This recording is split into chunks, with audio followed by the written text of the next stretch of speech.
Justified Fears. History Lesson. I can't believe that she was scared of ladybugs. Starlight chuckled, poking a leaf on Phyllis, where one of the little red beetles was currently relaxing. Who is? Ocellus asked, poking her head into the office.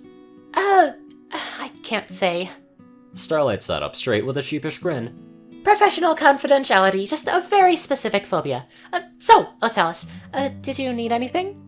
Oh no, I was just walking by and heard you mention ladybugs. But phobias are irrational fears, aren't they?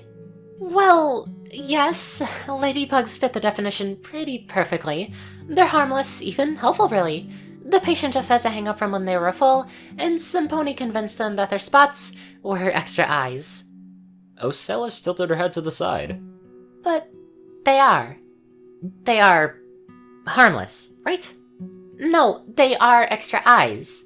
Well, not eyes for the ladybug, but you know what I mean. Like scrying sensors. Ocellus eeped as she was scooped up in Starlight's magic and deposited unceremoniously onto her couch, the door to the office slamming shut behind her. Starlight's eyes pivoted towards the ladybug on Phyllis's leaf. The little beetle spread its shell, unfolding its wings, and flew over towards the office window as though it somehow knew it was being watched and wanted to escape the attention of a possible predator. Or as if it was looking for a better angle on the room. Starlight opened the window with her magic, shooing the bug outside before she closed it again. Then she turned her attention back towards the other bug in her office. If you decide that now's the time to start practice pranking, it's really bad timing. What do you mean, they are extra eyes? Ocellus shrank back into the couch nervously. Well, this is stuff that all grubs learn when we're growing up. Changeling history. I don't think it's really a secret or anything, but it's something that... Well, if I can explain it, can you maybe try being a little less scary? Starlight paused, realizing what she must look like from Ocellus's perspective right now. She took a deep breath and leaned back into her seat, letting the breathing out slowly. I'm sorry, Ocellus. I overreacted. It's just...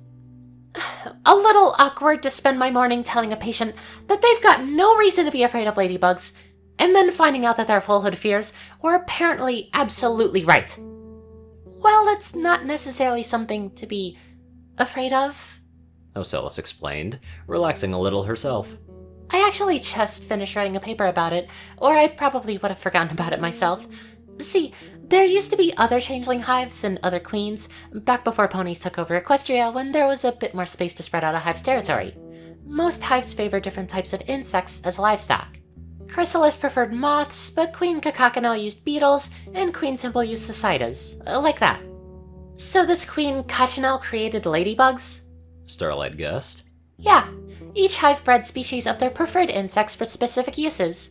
Ladybugs were spy species, pretty helpful for crops, and they fed on the livestock that their rivals in the Aphidoidea hive bred to supply trade goods that they used to buy protection from Formica hive. And the hive seers had the power to see through their spots on their shells. Nobody figured it out for a while, really, because they were such good predators.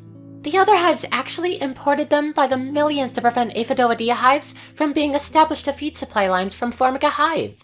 After Formica hive was defeated and the overall alliances between the other hives started to break down, Queen Chrysalis found out what the ladybugs could actually do. She started feeding bad intelligence to Queen Kachanel, then when the alliance collapsed and the hive wars started, Chrysalis went after her hive first. The hive wars? Starlight interrupted. Yeah, after Formica hive went down, the rest of the hives turned on each other.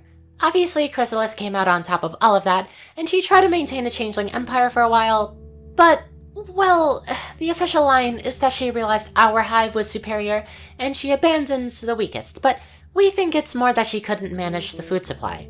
I mean, just the one hive created the Badlands, so that many? It wasn't going to work out. But during the wars, that's when we all learned to be scared of ladybugs. Yeah, if they were being used for intelligence gathering like that, I'd imagine it would be a pretty nasty discovery. Starlight admitted. Oh, no, it wasn't that. Ocellus shrugged. Like I said, once our hive found out, we started using those ladybugs to our advantage. Chrysalis even said that she stole the power to see through their spots, but we're figuring out that she said a lot of things. But it was a lot harder dealing with the big ones.